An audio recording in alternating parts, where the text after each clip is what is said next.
A detração ou a popular fofoca é o tema deste livro aqui do professor Leandro Carnal. É sobre isso que ele vai conversar agora com a gente. Ao falar mal de alguém, imediatamente eu começo a estabelecer o fato que eu e você, ao falarmos de uma terceira pessoa, estamos estabelecendo uma aliança. Nós não somos aquela terceira pessoa. Isso cria a nossa identidade. Isso cria uma relação de amizade. Você é amigo também por falar mal de X ou Y e falar bem de X ou Y. Eu fui uma vez a um programa e o apresentador começou dizendo isso, né? Que horror, né, professor, essas pessoas que falam mal dos outros. Eu disse exatamente, você ao falar dessas pessoas está fazendo detração, ou seja, você está se considerando melhor ou superior do que aqueles que falam mal dos outros. Professor Carnal, você acha que a internet, de certa forma, turbinou isso aí?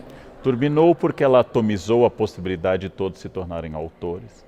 Turbinou porque ela retira o ônus da presença física. É mais difícil falar mal das pessoas com o risco físico da presença, do ônus de, por exemplo, receber uma resposta na cara ou até uma agressão física, mas também porque neste nosso mundo líquido, usando uma expressão do Bauman, nós nos tornamos todos autores com autoridade.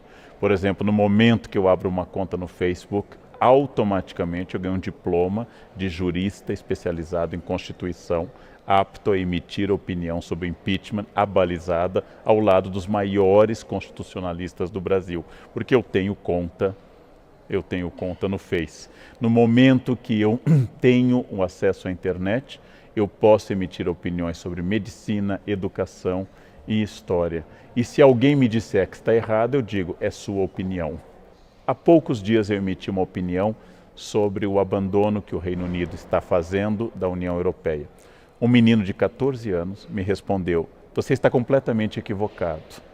E eu pensei, a mãe dele era virgem e eu já publicava livros sobre o tema.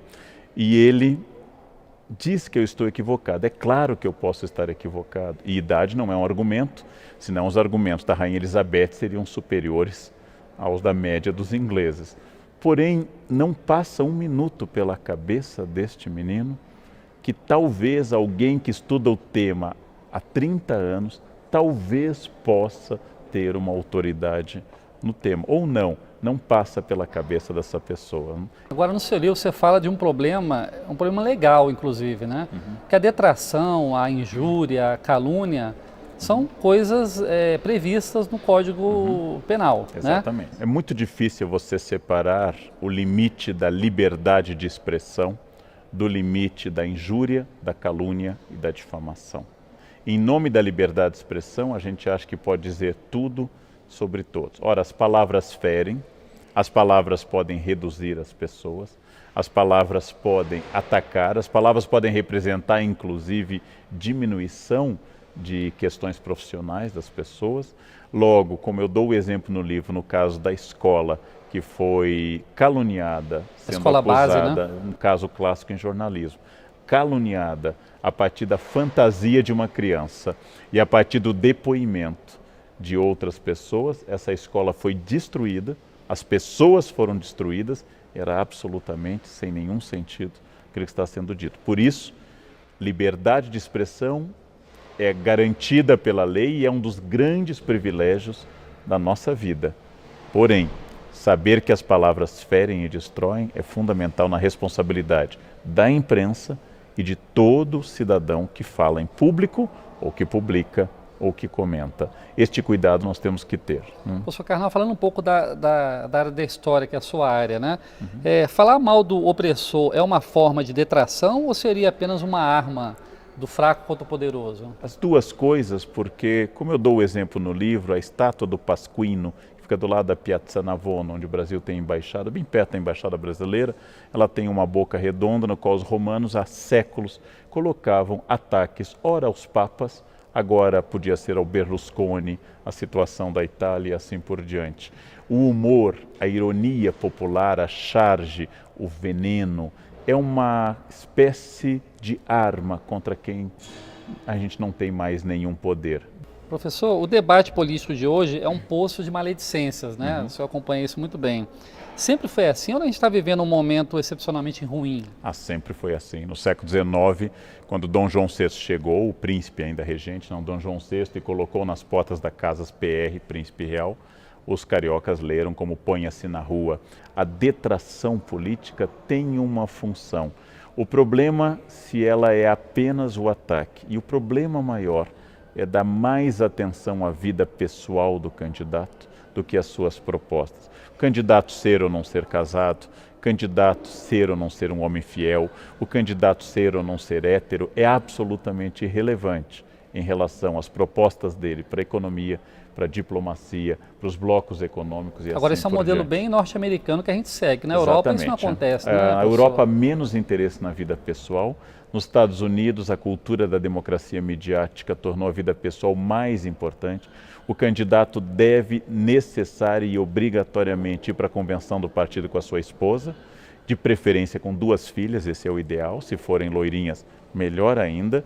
E ele deve agradecer a Deus, logo em seguida a companheira que o acompanha há décadas, que é a sua esposa, beijá-la, não de forma erótica, mas de forma apaixonada, e passar a mão na cabeça das filhas. Ele deve dizer que família é tudo, então ele é livre para dizer suas ideias políticas. É quase que a carteira apresentada para ele poder ingressar na política, não? Agora, essa detração em voga na política brasileira, parece que, de certa forma, ela contaminou a sociedade, né?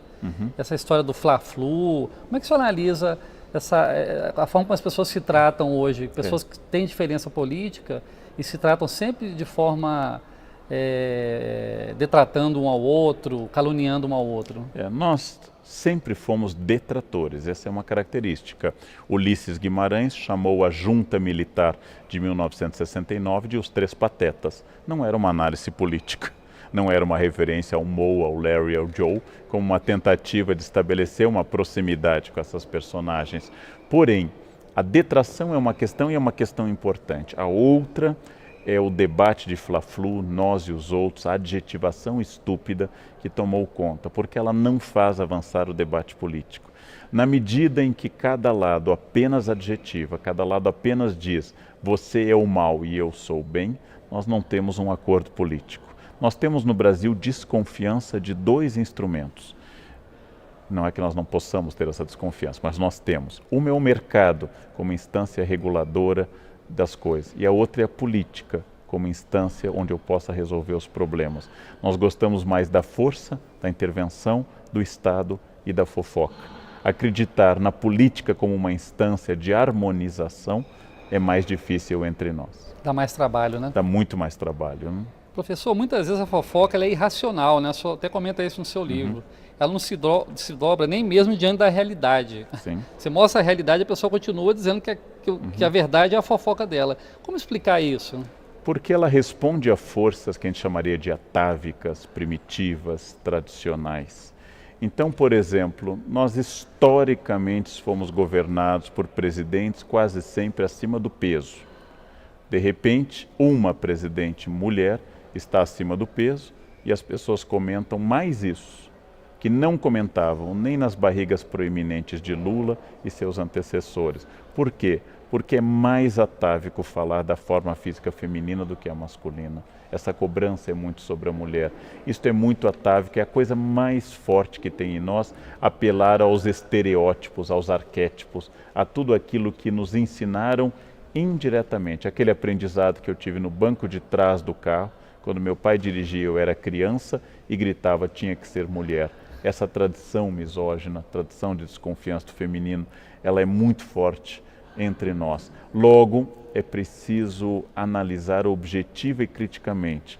Mas o senhor diz no seu livro também que toda detratação fala mais do detrator do que do alvo da sua mentira, né? O senhor poderia explicar melhor essa forma de projeção, vamos dizer assim? Toda detração, então, ela tem como objeto alguém, mas toda vez que eu aponto o dedo para alguém, há 3 dedos apontados para mim. Teoria psicanalítica básica freudiana. Quando Pedro fala de Paulo, Pedro fala mais de Pedro do que de Paulo. Se eu lhe acuso de alguma coisa, obviamente essa coisa encontrou um eco em mim, difícil de ser resolvida. Por exemplo, homofobia, como querem os psicanalistas, é sempre o choque entre 2 homossexuais, o que aceita sua sexualidade e o que não aceita, e por isso ataca. Ou seja, ao falar mal de alguém, eu estou expondo as minhas dores. Ao falar mal de alguém, eu estou dizendo, nossa, fulano é muito burro, fulano não tem estudo, fulano se tornou presidente, mas é muito burro. Bom, se ele é burro e se tornou presidente, você é genial e é gerente apenas dessa lojinha, alguma coisa está errada em relação ao cargo. Ou seja, é uma maneira de catarse. Catarse é um conceito aristotélico no qual eu transfiro essa energia para este campo. Ou seja, falar mal é uma forma de falar do que me dói, do que me incomoda. Por isso, nós deveríamos ter um pouco de cuidado, porque é quase um raio-x da nossa alma. Quase toda detração ela embute alguma forma de preconceito, né? O senhor concorda com isso? Sim. E como combater o preconceito, já que ele é a fonte da detração em geral? Tente eliminar do campo do humor e da piada o português, a loira, o homossexual. Tente eliminar da piada o pobre, tente eliminar da piada o nordestino e você verá que o nosso humor acaba de falecer. Porque o humor é um dos grandes campos do preconceito. Isso não entre nós. Na Grécia, Aristófanes, ao falar de Sócrates, Aristófanes, ao falar da democracia, nas suas comédias, cometia os mesmos tipos de preconceito. Então, o preconceito é um dos elementos que estabelece uma tentativa de aliança entre mim e o outro. Ele nasce da ignorância e o preconceito nasce também do medo. Se eu tivesse que achar um pai e uma mãe para o preconceito, um é a falta de conhecimento e o outro é a angústia do medo. Essas duas coisas que existem em todas as pessoas, porque todos nós temos medo, elas fazem surgir exatamente isso. No alvo do meu preconceito está o meu desejo. Está o meu desejo a todo instante, aquilo que eu projeto no outro. O preconceito é muito forte, livrar-se dele é quase impossível. Para que ele seja superado, nós precisamos de duas coisas. Uma é a educação, que é o consenso, e a outra é a coerção, que é a lei. Eu acredito em campanhas e debates sobre, por exemplo, a presença do negro na sociedade brasileira fundamental e também acredito que nós precisamos continuar, que o racismo seja crime inafiançável. A junção dessas duas coisas faz com que as pessoas comecem a abandonar a barbárie do racismo. É preciso haver educação sobre o trato com as mulheres, que transforme as pessoas, e é preciso haver Lei Maria da Penha. Essas duas coisas podem resolver a médio e longo prazo. Imediatamente, não, porque nós somos formados por uma sociedade preconceituosa. Não, porque o senhor falou no livro que a criança tem humor, ri e não é um humor preconceituoso, né? Exatamente. Marcou muito essa frase do senhor no seu livro.